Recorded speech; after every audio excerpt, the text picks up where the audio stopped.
Olá, telespectadores da Teresópolis TV, programa Opinião. Estamos aqui, entrando aí mais uma vez no ar, chegando aí na sua casa, e em tempos de guerra, né? Estamos aí ainda no meio desse imbróglio da Rússia e da Ucrânia, mas é importante que a gente comece a prestar atenção em como que funciona a imprensa brasileira. Principalmente a TV, a grande TV brasileira. Estou falando da TV Globo News, Band News, Record News, CNN. Não, a CNN não. A CNN é americana, então ela está no papel dela. Agora, a TV brasileira é que me deixa com um enorme ponto de interrogação. É uma TV... como a gente diz aqui no interior de São Paulo, baba-ovo, né? Ela não consegue esconder a sua parcialidade, ela não consegue esconder o pró-americanismo, ela não consegue fazer uma cobertura isenta, bacana, honesta, para se dizer a verdade. E é algo que vai nos enojando, né? Porque você vê que há um grande esforço para fazer com que os russos se tornem os vilões da história, como se a Rússia fosse realmente o país, ou a nação, ou a potência que está nos escravizando, nos aculturando. Então vamos lá, eu vou fazer algumas perguntas e você que está aí desse lado pode responder para si mesmo.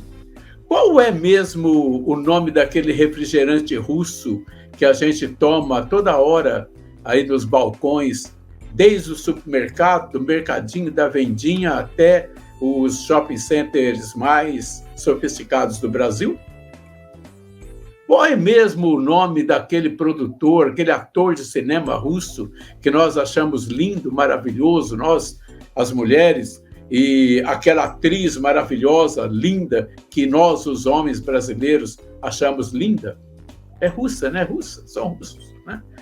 Qual é mesmo o nome daquela rede de fast food que faz aqueles hambúrguer que não tem gosto de nada, mas a propaganda diz que é o melhor do mundo? É russo também, né? Putin, deve ser o nome do Putin, Gorbachev, né? Ontem, uma amiga que é poetisa, membro da Academia Rio Pretense de Letras, me disse uma frase interessante, que o Putin é o anticristo. O Putin é o anticristo. Agora o Putin é o anticristo. Isso, e o Jair Bolsonaro esteve com ele 15 dias atrás, né? Lá em Moscou.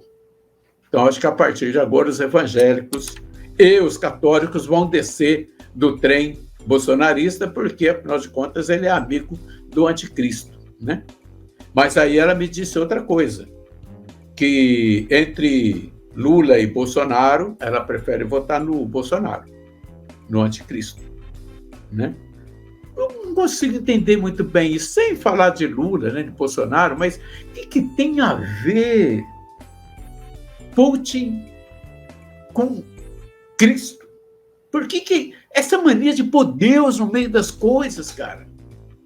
Que maluquice é essa? Mas voltamos. Nós estamos vendo aí a televisão mostrando criancinhas ucranianas, loirinhas dos olhos azuis, muito bem vestidas, chorando por causa do papai que ficou na guerra, por causa da casa que não é mais dela, que agora está... Gente, peraí. Por acaso, as criancinhas sírias, africanas, afegãs, iraquianas, somalis, do Sudão, também não são crianças? Por que as mesmas portas que foram fechadas para os refugiados e os fugitivos de guerra da Síria, do Afeganistão, do Iraque, da Somália, do Marrocos, da Tunísia, estão escancaradas para os ucranianos. Afinal de contas, a vida ucraniana vale mais do que a vida desse outro povo que eu acabei de falar? Por quê? Porque nós temos milhares de pessoas passando fome e morrendo na divisa do México. E são latinos-americanos e muitos deles são brasileiros. E os Estados Unidos não vai lá acolhê-los. Não. Ele bota para correr, se entrar, morre. E quando entra, eles enfia dentro do avião, no container e manda de volta para o seu país. Qual é a diferença do brasileiro, do chileno, do hondurenho, do guatemalteco, do mexicano, do panamenho, do haitiano, do cubano que tenta ir para Cuba? Desculpa, para os Estados Unidos. Pois para Cuba seria melhor, seria mais bem recebido. Por quê? Eles são diferentes. Então, gente, nós estamos tendo, na verdade, uma grande guerra, mas que não é uma guerra de Ucrânia e Rússia. Tanto Rússia como Ucrânia, eles foram pressionados a entrar em guerra. Os Estados Unidos e a imprensa brasileira e a imprensa mundial estão tratando a OTAN, a Organização do Tratado Atlântico Norte, como se fosse um país, como se fosse um povo. Agora mesmo, agora. Faz 5 minutos eu acabei de ouvir o presidente americano Biden dizer o seguinte: se mexerem com os países da OTAN, nós vamos reagir. Pera, que país da OTAN? A OTAN é uma organização, igual é a ONU. Ou melhor, né? A ONU é uma organização internacional. A OTAN é uma organização militar, paramilitar.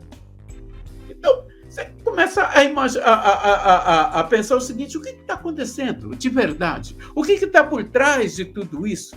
O que está por trás dessa guerra da Ucrânia e da Rússia? É muito mais do que simplesmente o Putin entrando na Rússia. É muito mais do que isso.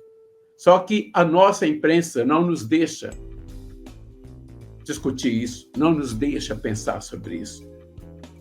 É mais fácil criar um movimento mundial contra a Rússia do que discutir as reais questões de uma guerra patricida, porque 1/3 da população da Ucrânia é russa. O que está acontecendo ali na Ucrânia é uma barbárie, porque muitos ucranianos são casados com russos e muitas russas são casadas com ucranianos. Ali é uma guerra de irmãos. Ali, o senhor Biden e a ONU e a OTAN deviam ter sentado com eles e negociado aqui. Olha, gente, vamos parar com isso aqui? Vamos evitar essa guerra? Vamos dialogar? Vamos fazer a coisa acontecer de forma tranquila? Mas você tem ideia de quanto custa cada tanque de guerra que é destruído ali e depois vai ter que ser reposto? Você tem ideia de quanto custa cada avião de guerra? De quanto custa cada... falei de tanque, falei de avião. Cada helicóptero que eles derrubam e que depois vai ser reposto? Vocês têm ideia do quanto vai custar a reconstrução da Ucrânia? E da onde vai vir? E para quem? Quem vai ganhar com essa guerra? Para começar, o nosso petróleo, que até antes da guerra estava em 95, 97 reais o barril, já está a 125. Quem está ganhando dinheiro com essa guerra? Quem está ganhando dinheiro são os donos das fábricas, são as petrolíferas, né? As empresas petrolíferas, que esteve envolvida em todas as guerras do século XX e agora no século XXI. Sabe? Não tem bandeira. A imprensa brasileira está transformando os bilionários russos em oligarcas ladrões. Como se os bilionários nossos também não fossem ladrões. Como se os bilionários americanos não fossem ladrões. Como se os bilionários brasileiros não fossem ladrões. Por exemplo, o dono da Havan deve quase 400 milhões de reais por imposto para o fisco brasileiro. Isso não é roubo? Então, nós temos muita coisa para discutir em casa, antes de ficar lambendo a bota de quem está lá fora. Preste atenção no que está acontecendo. Pare para pensar. Não compre o que vem assim, de graça, dentro da sua casa, através da televisão. Porque estão vomitando dentro das nossas casas verdades que não são verdadeiras. Histórias que são narrativas fabricadas para nos enganar. Para que a gente tenha um bode expiatório. E o bode expiatório dessa vez vai ser a Rússia e daqui a alguns tempos a China. A coisa está vindo. Enquanto isso, os Estados Unidos dominam o mundo e vende o seu produto para a gente engole tudo o que eles querem, né? E está tudo certo. Está tudo certo. E eu acho que nós somos mais inteligentes do que isso. Nós somos mais inteligentes do que essa imprensa. Vamos parar.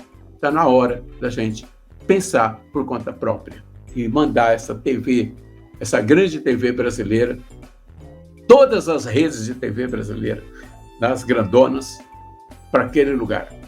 Porque o que importa é o que nós fazemos aqui, para nós, de verdade. Eles precisam parar de nos vender para os oligarcas americanos.